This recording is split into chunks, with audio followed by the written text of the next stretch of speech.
오늘 주시는 하나님 말씀 예레미야 15장 15절입니다.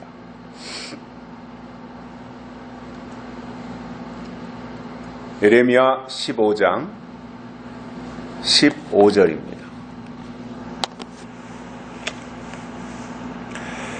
여호와여 주께서 하시오니 원컨대 주는 나를 기억하시며 권고하사 나를 박해하는 자에게 보복하시고 주의 오래 참으심을 인하여 나로 멸망치 말게 하옵시며 주를 위하여 내가 치욕당하는 줄을 아시옵소서. 아멘. 한 주간 동안도 평안하셨습니까? 일반적인 의미에서 유대인들은 매우 실용적인 사람들이라고 합니다. 유대인들이나 우리 대한민국 사람들이나 동일한 셈족입니다. 노아의 셈, 함, 야벳 세 아들들 중에서 우리 한국이나 또는 유대인 또는 이스라엘 히브리 민족은 똑같은 셈족인데 차이가 있다면 유대민족, 유대인들은 허세나 허영을 부리지 않고 또 무슨 말을 하는 데 있어서도 절대로 거기에다가 보태는 일이 없다고 합니다. 생활하는 방식에 있어서도 그 사람들은 매우 편리하게 살아가는 사람들이고 있는 그대로를 다 보여주거나 또 받아들이며 내숭을 떨지도 않고 뒤로 뺀다거나 하는 이러한 모습을 전혀 보여주지 않는 굉장히 실질적이고 솔직한 사람들이라고 합니다. 저는 이러한 유대인들의 특징을 보면서 우리가 참 배울 것이 많은 사람들이구나 하는 생각을 해봤습니다. 왜냐하면 우리는 굉장히 남에게 보여주는 것을 중요하게 생각하고 다른 사람들이 나를 어떻게 볼까 이것에 치중하기 때문에 허세를 부리기도 하고 허영을 부리기도 하는데 유대인들은 전혀 그런 사람들이 아니라는 거예요. 그래서 우리가 같은 셈족이지만 유대인과 우리가 형제이지만 배울 것이 많은 사람들이구나 하는 생각을 해봤고요. 물론 영적인 부분, 신앙적인 부분에 있어서야 뭐 다른 각도에서 볼 수 있겠지만 생활적인 부분에 있어서는 유대인들에게 배울 것이 참 많다 이런 생각을 하게 됩니다. 예레미야 선지자가 당하는 고난은 이방인들 때문에 당하는 것이 아니라 유대 민족들에게서 비롯한 핍박과 순환이라고 하는 것 때문에 예레미야 선지자는 굉장히 힘들어했던 겁니다. 다른 나라 또는 이방 나라 그 사람들이 예레미야를 향해서 공격하고 짓밟고 헐뜯고 비난하고 핍박하고 조롱하고 그런 것이라면 얼마든지 감내할 수 있습니다. 그런데 자기 나라, 자기 민족 이런 곳에서부터 오는 핍박이다 보니 심리적인 아픔이 굉장히 컸던 것이죠. 그래서 예레미야는 이러한 어려움과 슬픔 속에서 하나님께 간절하게 호소하면서 탄원의 기도를 올리는 것이 오늘 그 15절 이하에 쭉 나오고 있습니다. 그 중에 오늘 우리가 이제 15절 말씀을 듣게 되는데 오늘 내용은 예레미야가 하나님께 호소한 내용이 무엇인지 그 첫 번째 시간으로 세 가지를 깨닫고 은혜를 받겠습니다. 첫째로는 나를 기억하시고 권고해달라 이렇게 말씀하셨습니다. 나를 기억해 주세요. 그리고 나를 권고해 주세요. 많은 사람들이 신앙생활을 하고 있는 많은 사람들이 주일이 되면 교회에 모이고 또 하나님을 예배하며 하나님의 말씀을 듣고 있습니다. 물론 이렇게 하는 모든 과정은 필요하고 또 중요하기도 합니다. 그러나 여기서 우리가 신중하게 한번 생각하고 가야 될 것이 있습니다. 성경은, 구약 성경은 히브리 민족, 이스라엘과 유다 민족에게 주신 거잖아요. 이방인들에게 주신 것이 아니잖아요. 구약 성경은 철저하게 히브리 민족에게 주신 겁니다. 그리고 신약은 교회에게 주신 내용입니다. 교회. 그러니 교회 밖에 있는 사람들에게 주신 내용이 아니라 교회 안에 머무르고 있는 사람들을 대상으로 해서 주셨고, 그리고 그 교회가 하나님의 말씀을 듣고 깨닫고, 그리고는 교회 밖에 있는 사람들을 대상으로 해서 그들에게 복음을 전하고 그들을 교회 안으로 데리고 들어와야 될 그 역할을 교회가 감당해야 된다라는 내용들을 설명하신 것입니다. 그런데 그 일을 교회가 충실하게 감당해야 되고 교회 안에 모여있는 구성원들이 하나님의 계획과 하나님의 마음을 알고 하나님의 경륜을 깨닫고 그 일을 감당해야 되는 것은 필요하고 중요하지만, 그러나 여기서 더 심각하게 고민하고 생각하며 해결하고 가야 될 것이 있는데, 그게 뭐냐면 내가 하나님을 알아야 될 뿐만 아니라 더 나아가 하나님이 나를 아셔야 된다, 그 말이에요. 내가 하나님을 아는 것도 중요하지만 하나님이 나를 아셔야 된다, 그 말이에요. 그러면 둘 중에 하나만 된다면, 두 가지 중에서 하나만 된다면 그것은 좀 불완전한 것이죠. 내가 하나님을 아는 것이 전부다. 나는 내가 하나님을 아니까 나는 하나님의 자녀다. 불완전한 겁니다. 또 하나님이 나를 아신다. 그런데 나는 하나님이 나를 기억하시고 아시는지 나는 모르고 있다. 그것도 온전한 방법은 아닐 겁니다. 그래서 이 두 가지가 다 충족돼야죠. 하나님이 나를 아실 뿐만 아니라 나도 하나님이 누구신지 알아야 된다. 그 조건이 충족되는 것이 저는 신앙 생활이고 신앙인들에게 꼭 필요한 부분이라고 생각을 하고 있는데,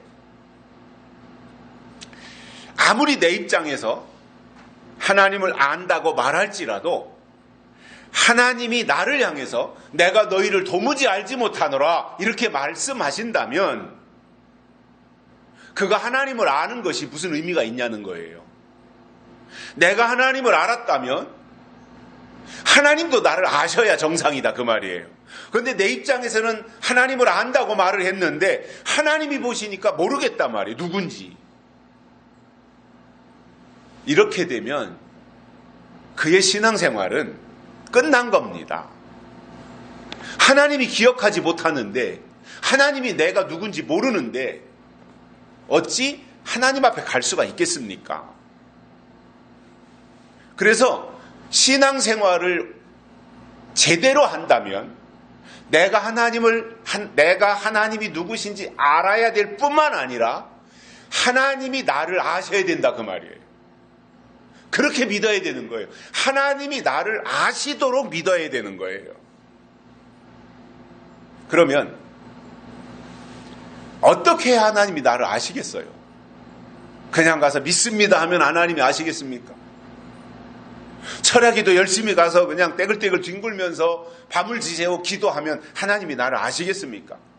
물론 그러한 행위들 있잖아요. 성경을 읽는다든가 기도를 한다든가 철야에 가서 밤을 꼬박 지새우면서 하나님께 기도한다든가, 이것은 누구에게 필요한 거냐면 나를 하나님이 아시는 자, 하나님이 나를 아셨을 때 그때 그런 것이 뒷받침이 되면 이상적인 거예요.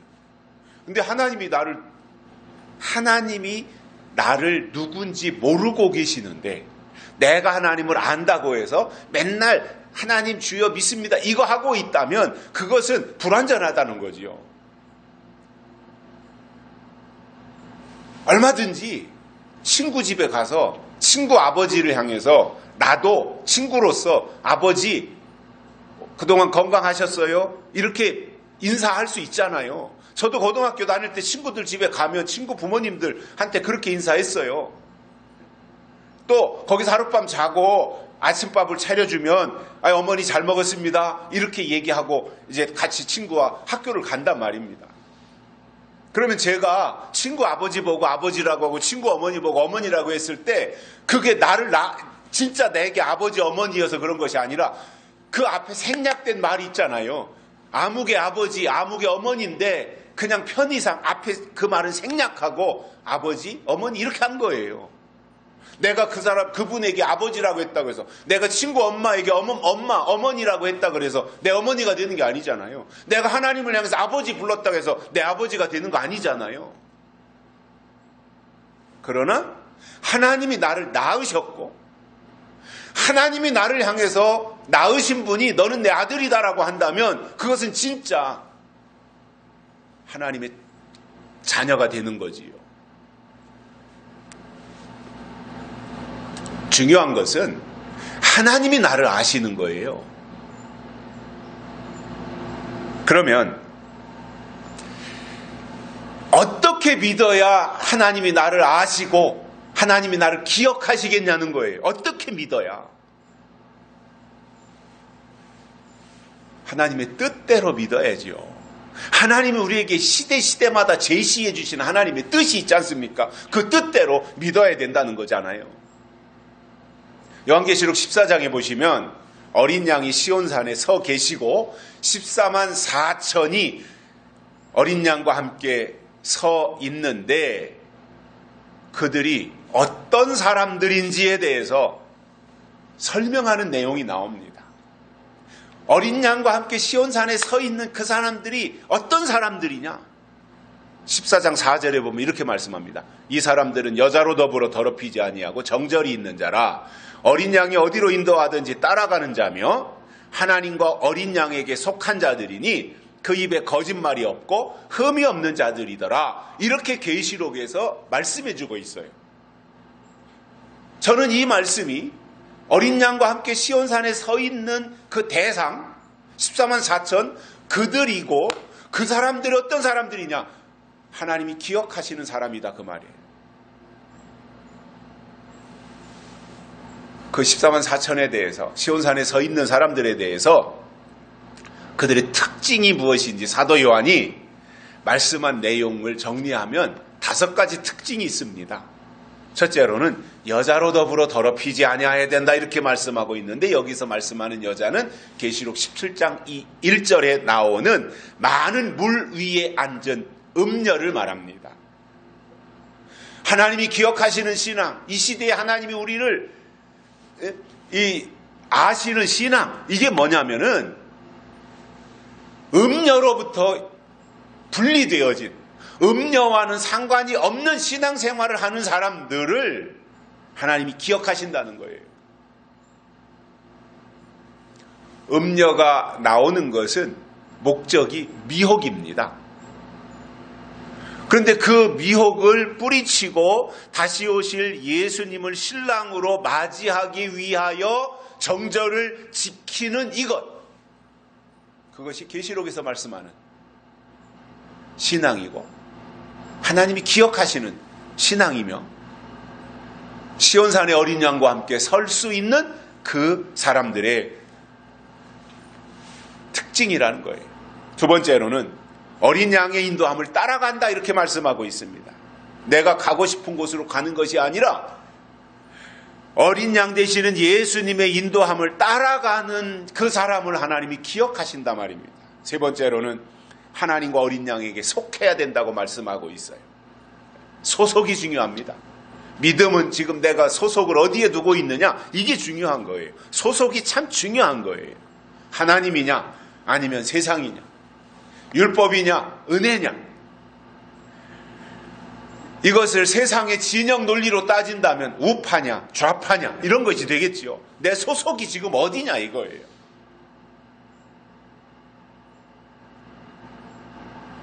그래서 사람은요 내가 소속된 쪽의 말을 듣고 영향을 받게 돼 있어요.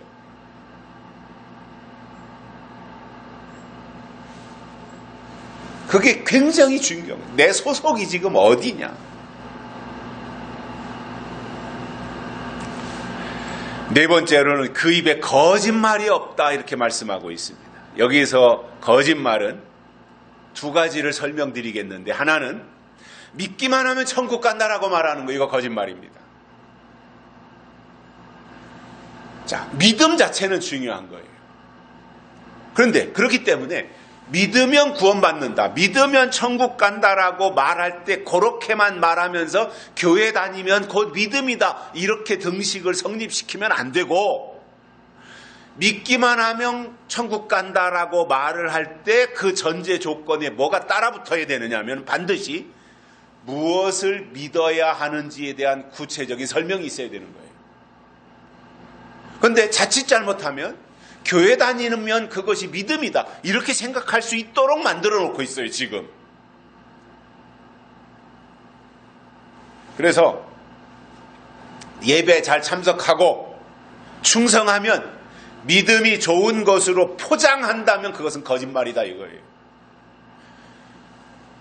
믿음의 내용이 무엇이냐, 믿음에 담겨져 있는, 믿음에 포함되어져 있는 내용이 무엇이냐, 이것에 대해서 설명해야 하고, 그리고 그것을 근거로 해서 교회 생활 열심히 하고 예배 열심히 참석하고 충성하고 헌신하고 봉사하고, 그러면 그것이 내가 하나님의 사람으로 성장해가는 과정이고 천국에 들어갈 수 있다라고 말해야 되는데, 그 앞에 건 다 생략하고 교회 다니면 천국 간다 이렇게 말해 놓는다면 그것은 어린아이식 설명에 불과하다는 거예요. 또 하나 거짓말은 하나님이 앞으로 하실 일이나 하나님의 약속에 대해서는 한마디도 말하지 아니하고 된 일만 말하고 지나간 것에 대해서만 말하면서 열심히 믿고 천국 가자 이렇게 한다면 그 또한 거짓말이다 그거예요.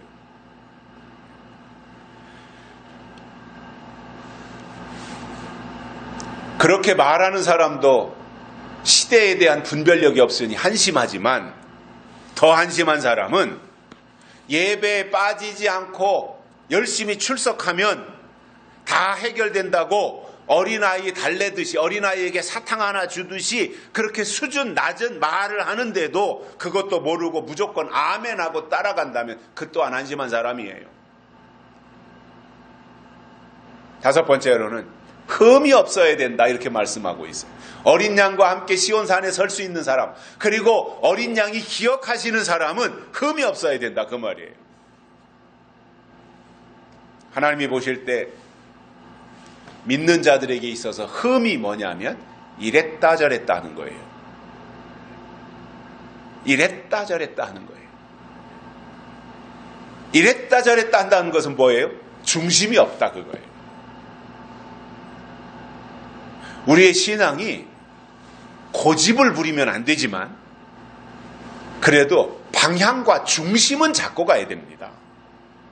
우리의 신앙이, 우리가 주장하고 있는, 우리가 이렇게 강조하고 있는 이 신앙이 다른 사람들한테 굉장히 고집스럽게 비칠 필요는 없다고 봐요, 저는. 아니, 정당한 하나님의 말씀이 왜 사람들에게 아이고 고집스러워 이렇게 비칠 이유가 없지 않습니까? 그게 아니라 기준이 분명해야 된다 이거예요. 그래서 이랬다 저랬다 할 것이 아니라 하나님이 이렇다고 성경을 통해서 말씀하신 것은 끝까지 그것을 지키고 나가는 것, 이것이 흠이 없는 그 신앙의 모습이라는 거예요.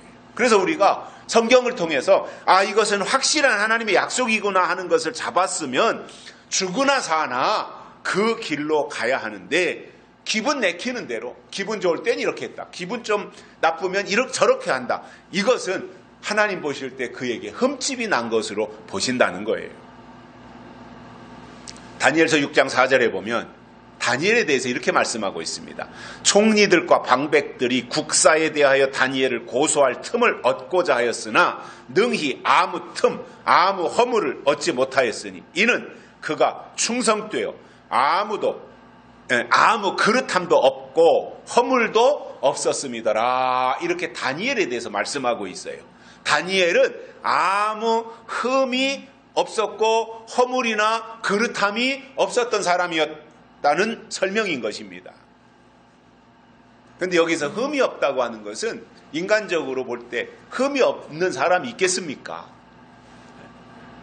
인간은 다 죄인인데 인간이 흠이 없는 사람이 있겠습니까? 성격적으로 모난 사람이 있고 또 여러 가지 그가 가지고 있는 생각들이나 이런 것이 삐뚤어져 있을 수도 있고 말을 함부로 하는 사람도 있을 수 있고 생각을 삐뚤어지게 하는 사람도 있을 수 있고 또 마음을 다르게 먹는 사람도 있을 수 있고 뭐 이렇기 때문에 사람이요 인간적으로 육신적으로 흠이 없는 사람은 아무도 없지 않습니까? 그런데 여기서 흠이 없다고 하는 것은 하나님과의 대신 관계에 있어서 비진리와 타협하지 않은 것을 말합니다. 또 하나 권고해달라 이렇게 말씀하는데 예레미야 선지자가 하나님한테 권고해달라고 하는데 이 사전에 보니까 권고라는 것이 남에게 무엇을 하도록 권한다 이 뜻이에요. 무엇을 하도록 권하는 것. 그래서 우리가 권면한다고 하잖아요. 또는 권고한다 이렇게 하잖아요. 남에게 이렇게 하는 것이 좋겠다고 얘기해주는 것. 이것을 말하는데 그러면 지금 예레미야 선지자가 말하는 것은 하나님이 나를 기억해 주실 뿐만 아니라 내가 해야 될 일이 무엇인지 권고해달라 이거예요. 이것은 예레미야 선지자가 자기 마음대로 하겠다고 하는 뜻이 아니라 하나님이 말씀하셨으니까 하나님이 말씀하신 것을 듣고 그대로 하겠다 그 의미예요. 내가 하나님 말씀하시면 나는 그 방향으로 그렇게 하겠으니 하나님 나를 권고해 주십시오. 나를 권면해 주십시오. 그러면은 하나님의 말씀에 따라서 나는 그대로 하겠습니다. 그것을 고백한 거예요. 여러분 우리가 성경을 보면서 다윗과 사울의 가장 결정적인 차이점을 찾을 수 있는데 다윗은 언제나 하나님께 물어보고 행동했습니다. 다윗은 물었어요 하나님께. 그러나 사울은 물어보지 않고 자기 생각대로 행동했습니다. 그 결과 하나님의 뜻과 계획이 사울에게는 없었습니다. 물어보고 하나님이 말씀하시는 것을 들어야 하나님의 뜻도 있고 하나님의 계획도 있는 것이지 아니 물어보지 않았고 들은 것이 없는데 사울에게 하나님의 뜻이 있겠습니까? 우리가 신앙생활을 하고 있는데 이왕이면 하나님이 기억하시도록 그분의 뜻대로 신앙생활을 하자는 겁니다. 하나님이 우리를 기억하시면 되잖아요. 두 번째로는 나를 박해하는 자에게 보복해달라 이렇게 기도했습니다. 자, 그러면 이 예레미야는 하나님이 세우신 선지자였는데 박해하는 사람들이 많이 있었어요. 이게 참 논리적으로 말이 잘 안 되는 거예요. 하나님이 세우셨으면 그 예레미야를 떠받들고 많은 사람들이 환호하고 이렇게 따라야 된다라고 생각을 하지 않겠습니까?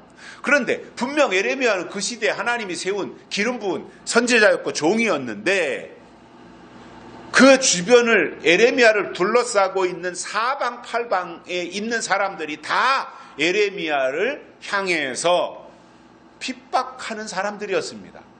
박해를 가했다는 거예요. 그러니 여기서 우리가 아니 어떻게 이렇게 진행이 될 수 있는가라는 생각을 하게 됩니다. 하나님의 뜻대로 하고 있다면 하나님이 그를 지켜주시고 더 많은 사람들에게 어떤 영향력을 끼칠 수 있고 이렇게 가야 되잖아요. 그래서 많은 사람들이 예레미야를 이렇게 따르고 이러한 모습으로 나타나야 되잖아요. 그런데 구약 성경의 선지자들이 그렇지 않았어요. 그러면 왜 그 당시에 유다 백성들은 예레미야를 향해서 박해를 가했는가라는 거예요. 예레미야를 박해한 이유가 뭐냐면 그들의 방법대로 따르지 않았기 때문에 그랬습니다. 그들의 방법을 따르지 않았기 때문에 에레미야가 유다 사람들로부터 박해를 당했던 거예요. 만약에 그 당시에 에레미야가 세상 사람들의 비위나 맞춰주고 듣기 좋은 말만 하면서 복 받으라고 말을 했다면 아마도 그 시대 사람들에게 환영을 받았을 거예요. 그러나 에레미야는 그러지 않았고 하나님께로부터 말씀을 받아서 백성들을 향해서 너희가 지금 잘못 가고 있다. 그렇게 가면 멸망당한다. 이렇게 말했기 때문에 사람들이 에레미야를 싫어했던 거예요. 사실을 말했는데 싫어하는 거예요. 인기가 없었던 거지요. 그래서 에레미야가 박해를 당한 이유는 하나님의 말씀을 증거했기 때문이고 그 말씀을 들은 사람들이 화가 머리끝까지 치솟아서 에레미야를 얼마나 괴롭게 했으면 에레미야가 하나님께 저 사람들을 보복해 주십시오 이렇게 기도할 정도로 상황이 힘들었다라고 하는 것을 알 수 있습니다. 여기서 이 박해라고 하는 것은 약한 처지에 있는 개인이나 세력을 억누르거나 괴롭혀서 해를 끼친다라는 뜻인데 선지자를 향해서 유다 백성들이 그렇게 했다는 거예요. 또 보복이라고 하는 것은 남에게 받은 해를 그만큼 되돌려주는 거예요. 복수한다 말이죠. 그러면 에레미야 선지자가 지금 하나님께 이런 것을 간구한 것은 하나님이 누구신지 정확하게 알고 간구한 겁니다. 터무니없이 지금 에레미야가 자기 감정이 북받쳐가지고 나를 괴롭히고 나를 박해하는 저놈들을 하나님 다 멸망시켜달라고 심판해달라고 이렇게 한 것이 아니라 자기 감정이 북받쳐서 그런 것이 아니라 에레미야 선지자가 하나님께 지금 보복해달라고 한 것은 성경을 근거로 해서 그렇게 요구했는데 이사야서 35장 4절에 보면 이런 말씀이 나옵니다. 겁내는 자에게 이르시기를 너는 굳세게 하라 두려워 말라 보라 너희 하나님이 오사 보수하시며 보복하여 주실 것이라 이렇게 말씀하셨어요. 보수하시는 하나님, 보복하시는 하나님. 또 나훔 1장 2절에 보면 여호와는 투기하시며 보복하시는 하나님이시니라 여호와는 보복하시며 진노하시되 자기를 거스리는 자에게 보복하시며 자기를 대적하는 자에게 진노를 품으시며 이렇게 말씀하고 있습니다. 그러니까 에레미야는 지금 하나님이 누구신지 정확하게 알고 있었다는 거예요. 그리고 그러한 각도에서 하나님께 요구한 겁니다. 이렇게 해달라고. 그렇지만 우리가 인간적 입장에서 볼 때, 또 우리가 일반적인 의미에서 하나님의 선지자라고 하는 에레미야 그 대선지자인데 그 대선지자를 우리가 바라보면서 아니 용서해달라고 기도해야지 보복해달라고 기도하는 게 이게 말이 앞뒤가 맞지 않는 거 아니야? 이렇게 생각할 수 있잖아요. 자, 우리가 하나님을 말할 때 또는 예수님을 말할 때 가장 먼저 강조하거나 떠오르는 것이 뭐예요? 사랑이잖아요. 사랑이 하나님, 사랑이 예수님, 용서하시는 사랑하기 때문에 용서하시는 하나님 이렇게 말하잖아요. 그래서 하나님은 사랑이시라. 얼마나 좋은 말이에요. 그러니까 하나님은 사랑하신다. 사랑이 하나님께로 우리가 나가면 하나님은 우리를 다 받아주시고 무조건적으로 다 용서하신다. 얼마나 좋은 메시지예요. 그런데 사랑의 하나님과 함께 똑같이 강조되어야 될 게 뭐예요? 공의의 하나님이잖아요. 심판하시는 하나님을 강조해야 되는 거예요. 보복하시는 하나님을 설명해야 되는 거예요. 그런데 그것은 빼놓잖아요. 말 안 하잖아요. 사랑의 하나님만 강조하잖아요. 그러니까 그냥 그 아이를 낳아가지고 2살, 3살 때 무조건적으로 안아주고 무조건적으로 사랑해주고 무조건적으로 감싸주는 그 상태, 그거는 3살, 4살, 5살 이때 하는 거지. 15살, 20살이 됐는데도 가서 무슨 나쁜 짓을 하고 왔는데도 나는 너를 사랑하니까 나는 무조건 다 용서한다 이렇게 말하고 25살, 30살이 됐는데도 그러고 있다면 그것은 가정교육이 실패한 거잖아요. 사랑해야 되지만 사랑과 함께 똑같이 4살, 5살 먹은 그 아이에게 해줘야 될 게 뭐예요? 훈계잖아요. 훈계. 이러면 안 된다. 이게 있어야 되잖아요. 신앙도 똑같은 거지 않습니까? 사랑의 하나님만 강조한다면 50점밖에 안 되는 거예요. 사랑의 하나님이시지만 그러나 공의의 하나님이시고 용서하시는 하나님이지만 마지막에 가서 심판하시는 하나님이다. 이것을 같이 강조해야 신앙이 균형을 잡고 나갈 수 있고, 아, 공의의 하나님이시구나. 마지막에 가면 심판하시는 하나님이구나. 이것을 우리가 인식해야 진짜 사랑의 하나님이 누구신지를 우리가 알고 이해할 수 있게 되는데, 심판하시는 하나님에 대해서는 강조하지 않다 보니까 사랑의 하나님만 지나치게 강조되어서 옛날 우리 속단처럼 손자 이뻐해 주니까 할아버지 수염 잡아당기는, 그런데도 그것에 대해서 혼내지 못하는 그 상태가 된다면 그러한 사람을 어디다 갖다 써먹을 수 있겠습니까? 기본 교육이 안 돼 있고 예절도 없고 상식도 없는 사람을 어떻게 써먹겠어요? 저는 오늘 우리 한국교회가 잘하는 일이 참 많은데, 선교사도 많이 파송하고 구제, 헌신 이런 거 너무너무 많이 해서 자랑스러운데, 그러나 이 공의 부분, 심판 부분에 대해서는 굉장히 좀 취약하다라는 거예요. 그러니까 어린아이만 양산하지 성장과 성숙의 부분에 있어서는 굉장히 미숙한 거예요. 그러니 이게 단단한 식물을 어떻게 먹을 수 있게 하겠으며 계시록의 상태로 어떻게 들어갈 수가 있겠습니까? 그러니까 맨날 십자가 앞에서 예수님의 보혈만 생각하고 있는 어린아이, 사랑만 이야기하고 용서만 이야기하는 그 상태, 그 수준에 머물러 있는 거죠.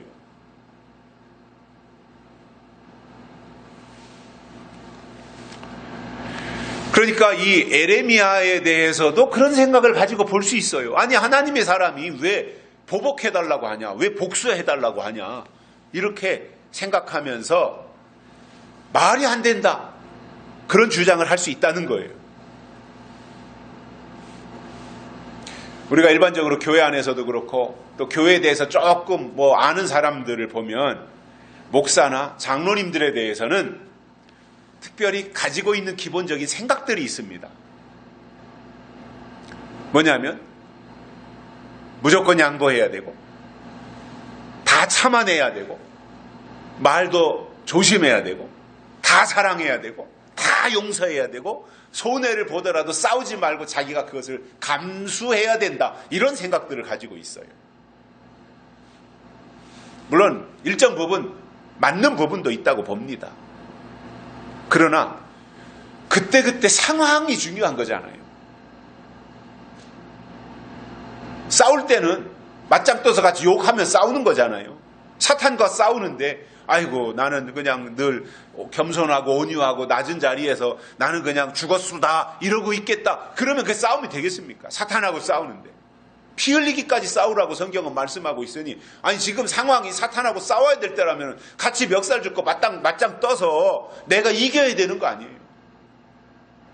그런데 그런 상황은 고려하지 않고 다 참아야 되고 다 용서해야 되고 다 사랑해야 되고, 이거는 일반적인 이야기고 구체적으로 들어가서는 그때그때 상황에 맞게 대처할 수 있도록, 모세를 보면 하나님이 모세를 향해서 온유함이 지면에서 가장 승하더라 이렇게 말씀하고 있어요. 지상에서 가장 온유한 사람이 모세다, 이렇게 성경이 말씀하고 있어요. 하나님이 그렇게 모세를 설명을 하셨어요. 그런데 모세는 온유한 것만 있었던 것이 아니라 어느 순간 외부로부터 공격을 당하거나 하나님의 이름을 향해서 뭔가 이 모욕적인 언사가 온다면 그때는 고슴도치처럼 탁 튀어서 공격할 수 있는 그 상황이에요. 그러니까 온유라고 하는 것은 솜처럼 부드러운 거잖아요. 온유가. 그래서 물을 다 흡수해서 자기 몸에 지니는 것처럼 이게 온유지만 그 온유라고 하는 또 다른 측면에는 뭔가 대적하는 세력들을 향해서는 고슴도치처럼 밤송이처럼 막 이렇게 튀쳐나가서 제압할 수 있는 그 상황을 갖추는 것이 온유다 그 말이에요. 그러니까 온유는 하나님 앞에서는 온유한 거예요. 온유. 그러나 대적 앞에서는 밤송이처럼 돼야 된다 그거예요. 근데 이게 거꾸로 돼가지고 하나님 앞에서는 밤송이처럼 고슴도치처럼 그렇게 공격해야 되고 사탄을 향해서는 솜처럼 이렇게 나간다면 하나님의 사람이 아닌 거죠. 그것은.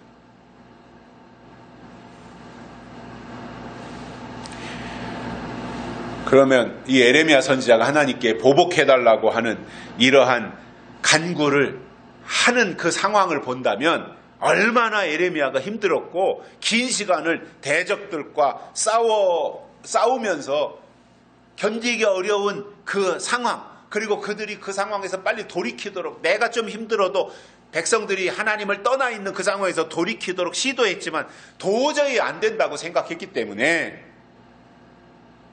에레미야가 하나님께 보복해 주십시오 이렇게 기도를 했다는 겁니다. 세 번째로는 나로 멸망치 않게 해달라고 기도했습니다. 에레미야는 지금 주를 위하여 치욕을 당하고 있어요.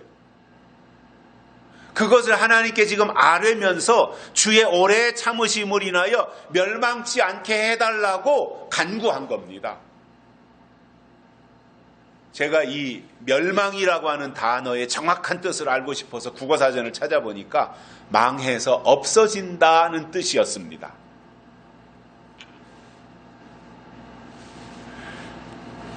우리가 이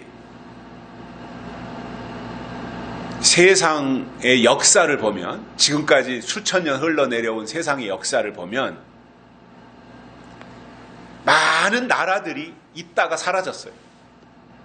멸망당한 나라들이 수도 없이 많아요. 그런데 세상이 역사가 반복되면서 흥망성쇠 이것을 다 개인도 겪는 거고 나라도 겪는 건데, 국가들도 겪는 것인데, 문제는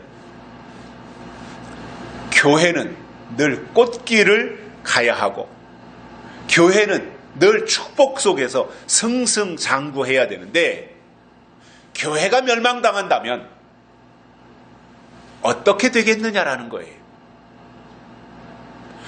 에레미야 선지자가 지금 설명한 내용은 유다 백성들을 향해서 한 거예요. 유다는 이겨야 되고 유다는 승승장구해야 되고 유다는 늘 하나님과 함께 꽃길을 걸어야 되는데, 유다가 멸망당한다면, 이것이 오늘 이 시대를 향해서 교회가 멸망당한다면 어떻게 되겠냐는 거예요. 이것은 마치 예수님 초림하셨을 때 바리새인들이 멸망당한 것과 같은 것으로서 도저히 일어나서는 안 될 일이 일어난 것과 같습니다. 그러면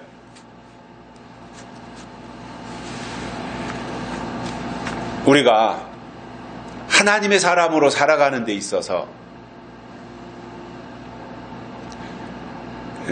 차원 높은 신앙을 가져야 되는, 우리의 신앙이 업그레이드 되어서 성장하고 성숙한 단계로 가야 된다고 하는 이유 중에 하나가 뭐냐면, 하나님이 때가 되면 때를 따라 법을 바꾸신다라고 하는 것을 알아야 되기 때문이에요. 어린아이는 계절이 바뀌는 거 몰라요. 봄이 오는지 여름이 오는지 가을이 오는지 겨울이 오는지 어린아이는 몰라요. 그러나 성장하면 계절을 알아요. 지금 엊그저께 동지 지났죠? 금요일이 동지였고요.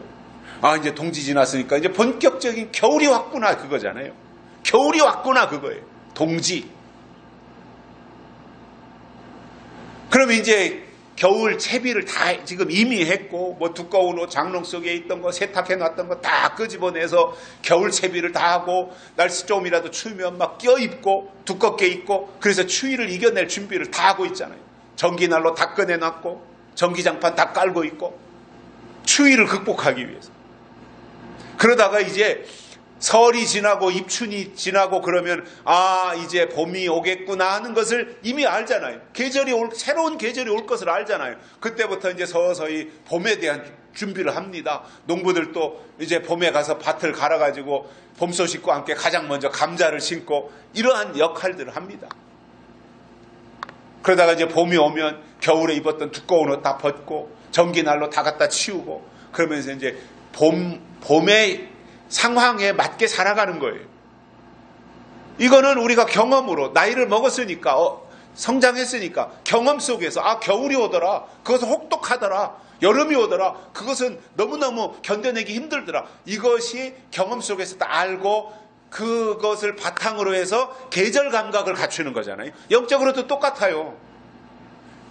하나님의 때가 있다는 거예요. 하나님의 계절이 있다는 거예요. 그리고 하나님은 그 때를 따라 일하시고 역사하신다고 하는 것을 알게 되는데 그것을 우리가 대표적으로 큰 덩어리로 볼 때 구약에 할례가 있었고 그 구약의 할례가 신약에 와서는 세례로 바뀌는 것처럼 이렇게 하나님의 때가 바뀌더라 이거예요. 구약이 신약이 되고 할례가 세례가 되고 이렇게 바뀌더라는 거예요. 그런데 그것도 모르고 교회만 다니면 다 믿음이고 교회 다니면 다 천국 간다고 말해서 그런 줄 알고 열심히 교회 생활을 했단 말입니다. 그런데 그날 가서 보니까 주님이 내가 너를 도무지 알지 못하노라 이렇게 말씀하신다면 그때 가서 슬피 울며 이를 간들 무슨 소용이 있겠냐는 거죠. 그 전에 준비해야 되지 않냐 그거예요. 제가 사택에 지금은 난방장치를 아무것도 안 하고 있어요. 그전에는 늦가을이 되면 이제 겨울 준비를 하느라고 기름통에다가 이 기름 배달하는 차를 불러서 한 드럼씩 넣어서 보일러를 사용했고 그러다가 이게 조립식 주택이다 보니까 이게 난방이 제대로 안 돼가지고 기름 한 드럼 갖다 넣어봐야 20일 정도밖에 안 되니까 기름값은 자꾸 올라가고 그러지 말아야 되겠다. 이제 연탄을 해가지고 연탄난로. 그건 좀 따뜻하긴 해요. 귀찮아서 그렇지. 그 연탄을 800장 1000장 들여놓으면 겨울을 나니까 겨울이 오기 전에 벌써 추석 9월달 이때 되면 연탄을 800장 1000장 들여놓고 그것을 가지고 바싹 말린 후에 겨울에 그것을 가지고 이제 겨울을 나는. 그래서 겨울을 위한 대비를 하는 것이 정상이잖아요. 집집마다 옛날에 나무간에 다 나무를 했고요. 저는 이러한 세상의 자연의 이치가 신앙에도 똑같이 적용된다고 보는 거예요. 그래서 구약에서 신약으로 진행되고 신약에서 다시 예수님의 재림 후에 천년왕국으로 진행이 되고 천년왕국 이후에 영원한 안식세계로 가는 이러한 과정이 우리가 계절적으로 사계절이 있듯이 하나님의 계절도 있더라는 거죠. 그것을 우리가 성경을 통해서 알고 준비해야 하는 것이 올바른 신앙인들의 모습이라는 거지. 그냥 단순히 그런 무슨 계절이 오는지 겨울이 오는지 환란이 오는지 이것도 알지 못한 채 그냥 교회만 열심히 다니면 다 천국 간다. 이러한 생각은 너무나도 3살 박이 4살 박이의 생각이라는 거예요. 왜 맨날 거기에만 머물러 있냐는 거죠. 왜 4살 5살 거기에만 왜 맨날 머물러 있냐는 거예요. 거기서 빨리 성장해서 7살 되고 8살 돼서 학교도 들어가고 14살 돼서 중학생도 되고 고등학생도 되고 대학생도 되고 이렇게 해서 성인이 되어서 정말 그 자유함을 누릴 수 있어야 되잖아요. 어린아이는 맨날 부모가 통제합니다. 일찍 와라, 밥 먹어라, 학교 가라, 씻어라, 자라 이러면 일일이 다 부모가 얘기해야 되잖아요. 어린아이는. 그러나 내가 성장하면 내가 해야 될 일을 내가 알아서 하잖아요. 밖에 나갔다 오면 양치질하고 뭐 발 씻고 샤워도 하고 아침에 일어나면 세수하고 면도 하고 머리 감고 알아서 하잖아요. 다 컸는데 20살이 됐는데도 야 나갔다 왔으니까 빨리 발 씻어라, 빨리 샤워해라, 양치해라, 자라, 일어나라 이거 아니지 않습니까? 여러분 자유함이 뭐냐면 내가 해야 될 일이 무엇인지 알고 내가 해야 할 일을 스스로 하는 게 자유함이에요. 그러면 하나님의 지혜가 우리에게 왔어요? 하나님의 뜻이 우리에게 왔어요. 그러면 하나님의 요구가 그 속에 담겨 있어요. 그 하나님의 요구를 우리가 깨닫고 하나님의 뜻에 맞춰서 가는 것, 이것이 자유함이에요. 자유함이 누구에게 있는 거예요? 어린아이에게는 자유함이 없어요. 성숙한 신앙이 자유한 신앙인 거예요. 하나님은 우리가 자유인이 되라는 겁니다. 하나님의 뜻 안에서 하나님의 뜻과 계획을 알고 그 일을 위해서 일하고 움직이고 행동하라, 그거예요. 에레미야 선지자는 하나님의 심판을 알기 때문에 간구하기를 나로 멸망치 않게 해달라 이렇게 기도했습니다. 여러분, 하나님을 믿은 믿음의 결국은 구원인데, 믿는다고 애는 썼는데 구원에서 배제된다면 그동안 수고한 모든 것은 다 물거품이 되고 마는 것입니다. 저는 교회를 하루 다녔을지라도 그를 기억해 주시기를 바라고요. 예배에 딱 평생 동안 한 번 참석했을지라도 하나님의 은혜로 그를 구원해 주기를 저는 바랍니다. 솔직히.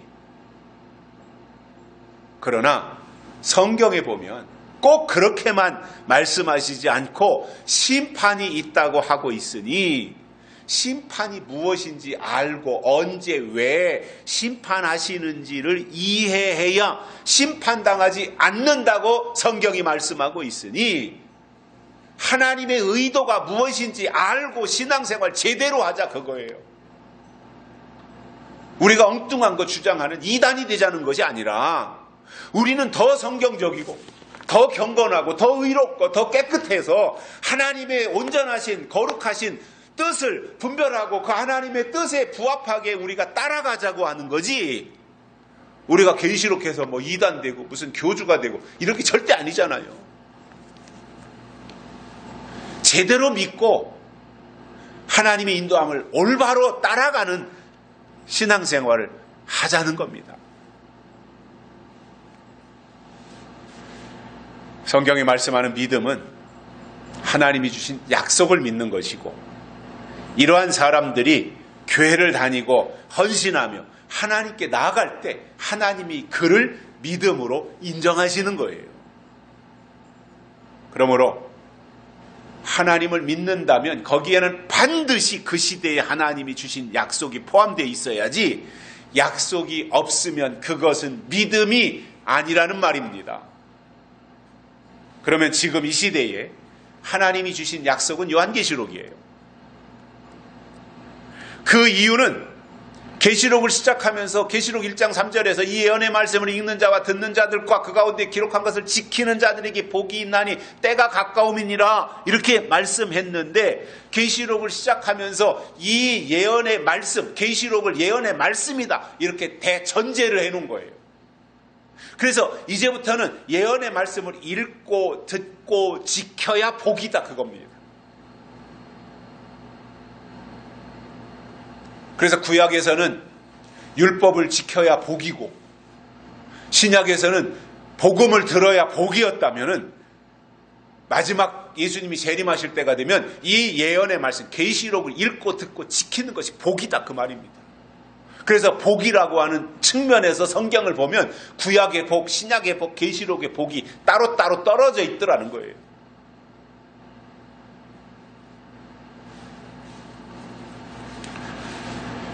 그래서 요한계시록의 예언은 약속이고 예언의 말씀이 곧 약속의 말씀입니다. 성경에 보면 32,500가지나 되는 방대한 약속이 기록되어 있는데, 지금까지 시간이 진행이 되어 오는 동안 대부분의 약속들은 다 이루어졌습니다. 이제 남은 약속이 요한계시록에 포함되어 있는 것입니다.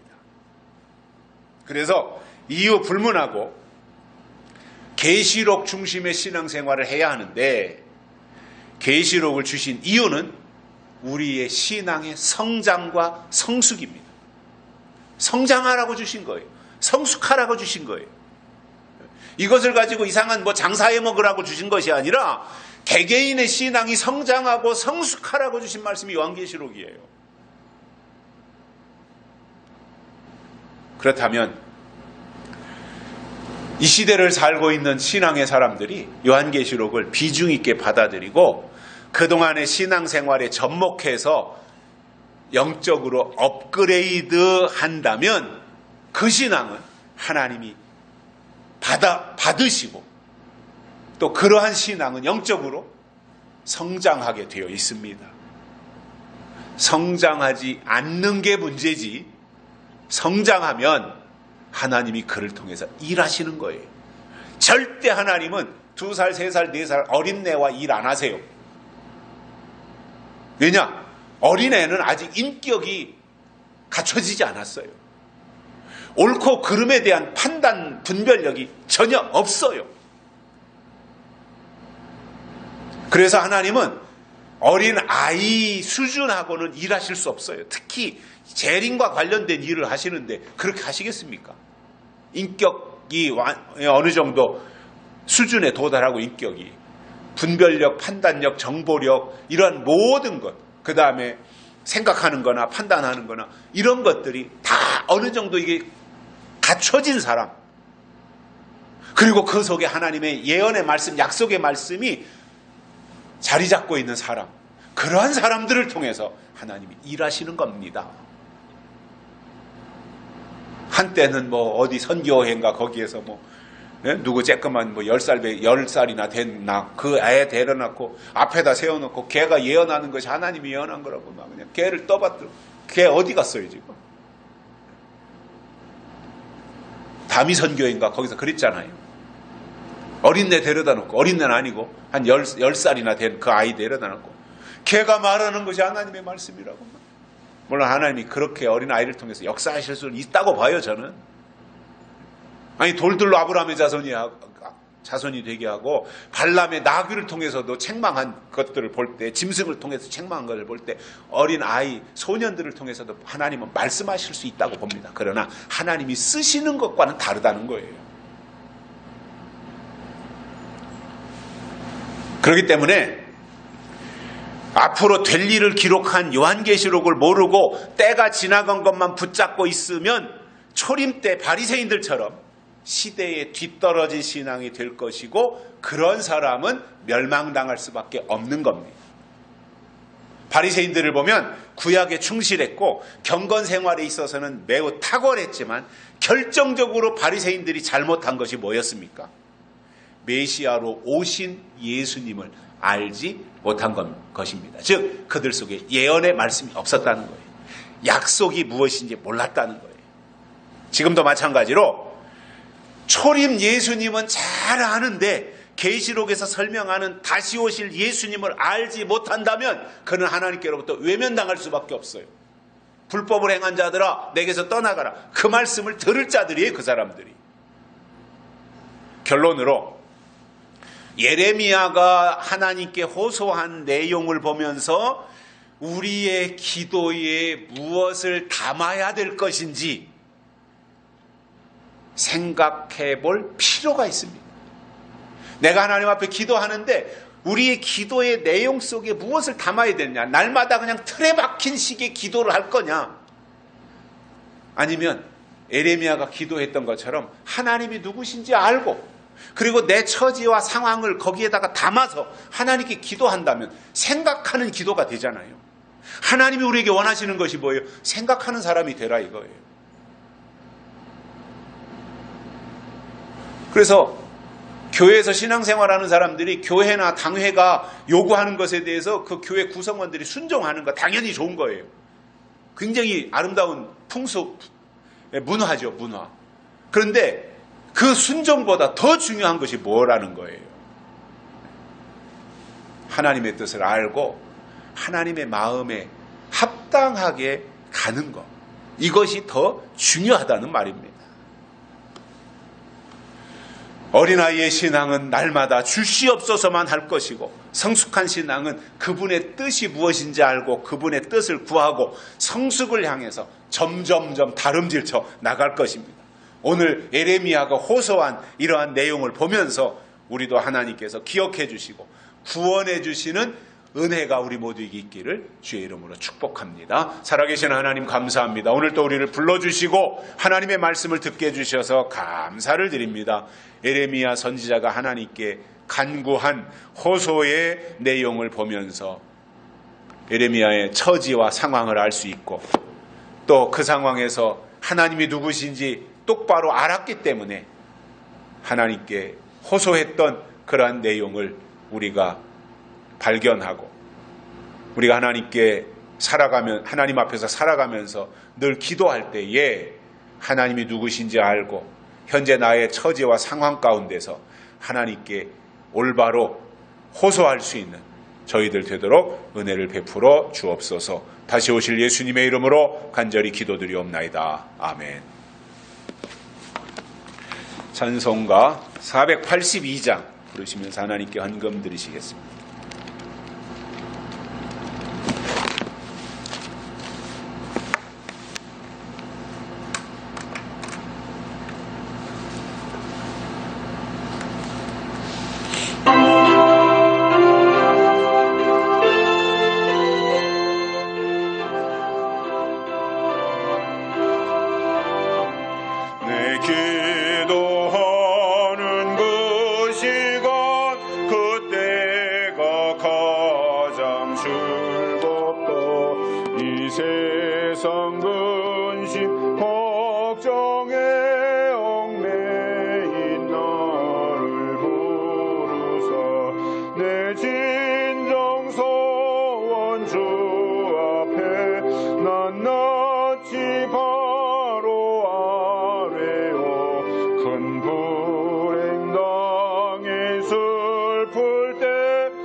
하시겠습니다.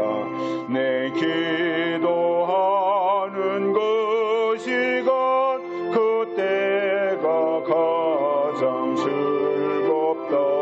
주 세상에서 일찍이 저 요란한 곳 피하여 빈들에서 나선에서 온 밤을 세워지내서 주 예수 친히 기도로 큰 본을 보여주셨네. 아멘. 하나님 감사합니다. 오늘 또 우리를 불러주시고 예배를 드리며 주신 말씀을 통하여 우리가 에레미야 당시의 상황을 이해하고 오늘 이 시대의 동일한 여건을 만날 때 우리가 어떻게 해야 될 것인지를 말씀을 통해서 깨달았사오니 하나님 우리를 끝까지 붙잡아 주시고 세상과 타협하지 아니하고 사람들이 듣기 좋아하는 것을 말하는 것이 아니라 하나님의 뜻을 말할 수 있는 구별된 하나님의 입술들이 되어지도록 은혜를 베풀어 주시옵소서. 하나님께 헌금을 드렸습니다. 우리의 손길과 가정 후에 하나님의 놀라운 은혜가 있게 해주시고 더 큰 일을 감당해낼 수 있도록 필요한 것을 하나님이 공급해 주시옵소서. 날씨가 점점 추워지는 가운데 우리의 건강도 하나님이 지켜주시고 연약하지 아니하게 하시고 병들지 아니하게 하시고 더욱더 건강하도록 하나님이 장정의 힘을 주시어서 걷기도 하고 뛰기도 하며 하나님의 하나님 되심을 만민에게 알릴 수 있는 저희들 되도록 은혜를 베풀어 주시옵소서. 이제는 충성된 증인으로 죽은 자들 가운데서 먼저 나시고 땅의 임금들의 머리 되신 우리 주 예수 그리스도의 은혜와 죄에서 우리를 해방하시고 나라와 제사장으로 삼으시는 하나님 우리 아버지의 극진하신 사랑하심과 우리를 진리 가운데로 인도하시고 예언의 말씀을 통해서 장래의 일을 알게 하시는 성령님의 감화 교통 위로 내주 충만하심이 오늘 또 하나님 앞에 나와 말씀을 듣고 이 말씀이 유가 되어서 주님 오시는 그날까지 믿음으로 살기를 원하는 사랑하는 종들의 머리 위에와 가정과 자녀들과 기도하는 모든 제목 위에 이제로부터 영원토록 함께 있을지어다. 아멘.